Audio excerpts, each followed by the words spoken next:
সুপ্রিয় দর্শক, আসসালামু আলাইকুম। আজকে আমি আমার ছাদ বাগানে কি জৈব সার দেব, সেটাই আজকে আপনাদের দেখাবো। আপনারাও এই জৈব সারগুলো যদি আপনাদের ড্রাগন ফলের যে কোনো ছাদ বাগান থাকে বা বাড়ির আঙিনায় ড্রাগন ফল গাছ থাকে, আপনারা দিতে পারেন। এই জৈব সার দেওয়ার ফলে আপনার গাছের যে ফলটা মিষ্টি হবে অনেক, এবং ফলটা একটু বড় হবে।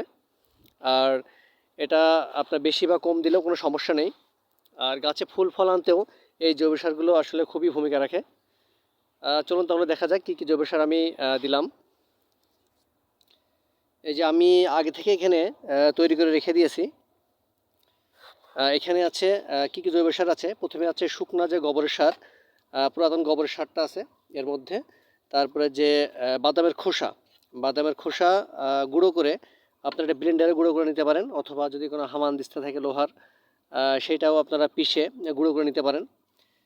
বাদামের যে বাজারে যে বাদামের খোল পাওয়া যায়, এটা কিন্তু সব জায়গায় পাওয়া যায় না। আর যদি পাওয়া যায়, এটা আপনার দাম অনেক বেশি। আপনারা বাদামের খোসা, বাদাম খাওয়ার পরে খোসাটা রেখে দিয়ে এই খোসাটা গুঁড়ো করে আপনারা গাছের গোড়ার চারিদিকে দিতে পারেন।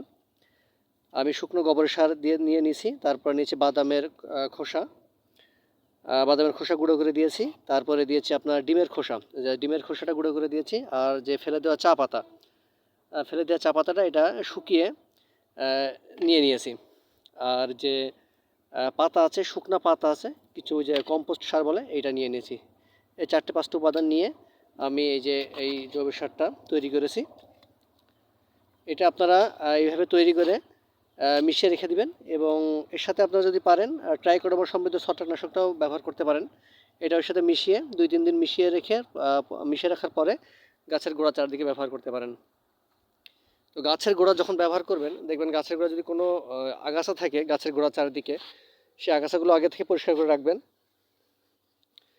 এই যে আমি দেখেন এখানে এই এই বালতির এখানে দিব, এই জন্য আগে থেকে কিন্তু আমি দেখুন চারিদিক সাইড পরিষ্কার করে রেখে দিয়েছি। আগাছা টাগাছা ঘাস টাস যা হয়েছিল সব পরিষ্কার করে দিয়ে রেখেছি। গাছের গোড়া থেকে বেশি মাটি নেবেন না, গাছের সাইড থেকে নেবেন। এই সাইড থেকে আপনারা মাটি সরাবেন। গাছের গোড়াটা সবসময় উঁচু রাখবেন। আমি প্রতি ভিডিওতেই ম্যাক্সিমাম বলে থাকি যে আপনারা গাছের গোড়াটা একটু উঁচু রাখবেন, যাতে এখন বৃষ্টির সময় বৃষ্টির পানি আসলে যাতে আপনার গাছের গোড়ায় পানি জমে না থাকে। এই জন্য বলি সবসময় গাছের গোড়াটা উঁচু রাখবেন।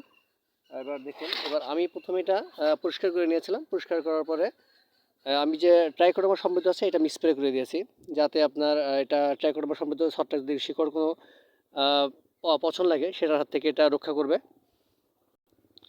আর আপনারা যদি গাছে মানে জৈব সার যারা ব্যবহার করে থাকেন, অবশ্যই আপনারা কার্বনডাইঅক্সাইড বা ম্যানকিজব সমৃদ্ধ ছত্রাকনাশকটা ব্যবহার করবেন না।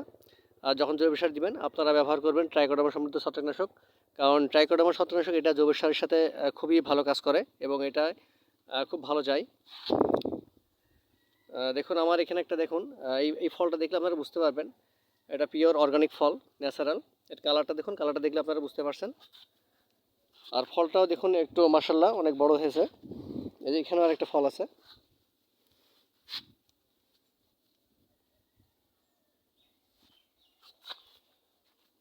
তো আপনারা এই যে এই সারটা এইভাবে গাছের গোড়ার চারিদিকে দিয়ে দিবেন।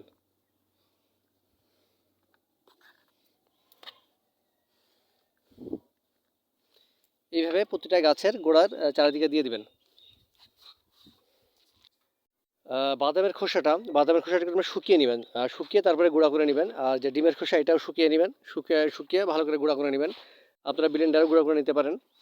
আর চা পাতাটা আপনার যদি চিনি থাকে চা পাতায়, তখন আপনারা চিনি থাকলে আপনারা ধুয়ে নেবেন। পরিষ্কার একটা পানিতে ধুয়ে তারপর ছেঁকে নেবেন। ছেঁকে ওইটা রোদে শুকিয়ে তারপরে ব্যবহার করবেন। এই 4-5টা যে উপাদানগুলো আমি আপনাদেরকে বললাম, এই উপাদানগুলো আপনারা একসাথে মিশিয়ে রাখবেন। এর সাথে ট্রাইকোডার্মা সমৃদ্ধ ছত্রাকনাশক সামান্য কিছু ব্যবহার করবেন। ব্যবহার করে আপনারা ভালো করে মিশিয়ে 2 থেকে 3 দিন রেখে দিবেন। তারপরে যদি আপনারা গাছের গোড়ার চারিদিকে ব্যবহার করেন, এটা খুব ভালো কাজ করে। ইনশাল্লাহ ভালো ফলাফল পাবেন। আপনার এই উপাদানগুলো, এই জৈব সারের এই উপাদানগুলো আপনার প্রচুর ম্যাগনেসিয়াম, পটাশিয়াম, জিঙ্ক, ম্যাক্সিমাম সব উপাদানই আছে। তো এইগুলো আপনারা ব্যবহার করতে পারেন। এইটা ব্যবহার করার ফলে আপনার গাছে ফুল ফলও বৃদ্ধি পাবে, আর ফলটা একটু বড় হবে, এবং ফলের যে মিষ্টতা এটা অনেকটা বেড়ে যাবে। আপনারা যারা রাসায়নিক সার ব্যবহার করে থাকেন, যদি রাসায়নিক সার ব্যবহার করে থাকেন, আপনি জৈব সার ব্যবহার করে দেখবেন যে জৈব সারের ব্যবহারের ফলে আপনার ফলটা কত মিষ্টি হয়। তখন আপনি বুঝতে পারবেন যে আসলে জৈব সার ব্যবহার করলে কতটা আপনার ফলটা মিষ্টি হয়। আপনি ফলাফলটা তখনই বুঝতে পারবেন এবং এর কালারটা অনেক সুন্দর আসে। জৈব সার ব্যবহারের ফলে কালারটা অনেক সুন্দর আসে। রাসায়নিক সার ব্যবহার করলেও কালারটা ভালো আসে, কিন্তু যে এর স্বাদটা, এই যে মিষ্টতা, এইটা আপনার জৈব সার যদি আপনারা ব্যবহার করে থাকেন তাহলে আপনারা বুঝতে পারবেন যে জৈব সার ব্যবহারের ফলে ফলটা ন্যাচারালি কতটা মিষ্টি হয়। এটা আপনারা তখনই বুঝতে পারবেন যদি আপনারা জৈব সার ব্যবহার করে থাকেন। তাই আপনারা যদি বাড়ির আঙিনা অথবা ছাদ বাগানে এখন ড্রাগন ফলের ছাদ বাগান, ড্রাগন ফল আপনাদের রোপণ করা থাকে, ড্রাগন ফলের গাছ রোপণ করা থাকে, আপনারা এই যে জৈব সারগুলো ব্যবহার করতে পারেন। আর এই সারটা ব্যবহার করার পরে আপনারা সামান্য পানি দিয়ে দিবেন, আর সামান্য পরিমাণ পানি দিয়ে দিবেন, পানি দিলে হবে। আর এখন তো বর্ষার মৌসুম, মাঝে মাঝে পানি হচ্ছে, তো অতিরিক্ত পানি ব্যবহার করবেন না। গাছের গোড়া যখনই শুকনো থাকবে তখনই ব্যবহার করবেন। আর আপনারা মাঝে মাঝে যে কলার খোসা ভেজানো পানি এটা ব্যবহার করবেন। আর যে সরিষার খোল ভেজানো পানি, সরিষার খোলের যে পচা পানিটা, 10-15 দিন ভিজিয়ে রাখা পানিটা, এটা ব্যবহার করবেন। সরিষার খোল ভেজানো পানিটা ব্যবহারের ফলে আপনার ফলও বড় হয়। এটা আর সরিষার খোল যখন ব্যবহার করবেন অবশ্যই খেয়াল রাখবেন যেন গাছের গোড়াটা অবশ্যই শুকনো থাকে।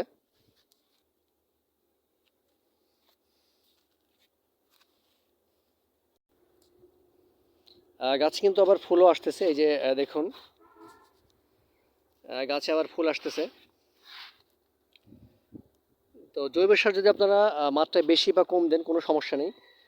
এই এই জন্য আপনাদেরকে আমি সবসময় বলি যে আপনারা গাছে যখন ফুল ফল আসবে আপনারা সবসময় জৈব সারের পরে নির্ভরশীল বেশি হবেন। কারণ জৈব সার ব্যবহারের ফলে কোনো গাছে যদি বেশিও ব্যবহার করেন কমও ব্যবহার করেন কোনো সমস্যা নেই, ফুল পড়ে যাওয়ার সম্ভাবনা থাকে না। আর যদি আপনার রাসায়নিক সার অতিরিক্ত মাত্রায় ব্যবহার করে থাকেন, যখন ফুল আসে আপনার ফুল পড়ে যাওয়ার অনেকটা সম্ভাবনা থাকে। এই জন্য আপনারা জৈব সারের উপরে বেশি নির্ভরশীল হবেন এবং জৈব সারটা কিন্তু আমাদের খুবই উপযোগী, ব্যবহার খুবই উপযোগী। তো সবাই ভালো থাকবেন, আজকে এ পর্যন্তই। ড্রাগন ফল গাছের ড্রাগন ফল গাছ চাষ সম্পর্কে যদি আপনাদের কোনো কিছু জানা থাকে অবশ্যই কমেন্ট করবেন। আর এই ধরনের গুরুত্বপূর্ণ ভিডিও পেতে আমার চ্যানেলটা অবশ্যই লাইক এবং সাবস্ক্রাইব করবেন। সবাই ভালো থাকবেন, আল্লাহ হাফেজ, আসসালামু আলাইকুম।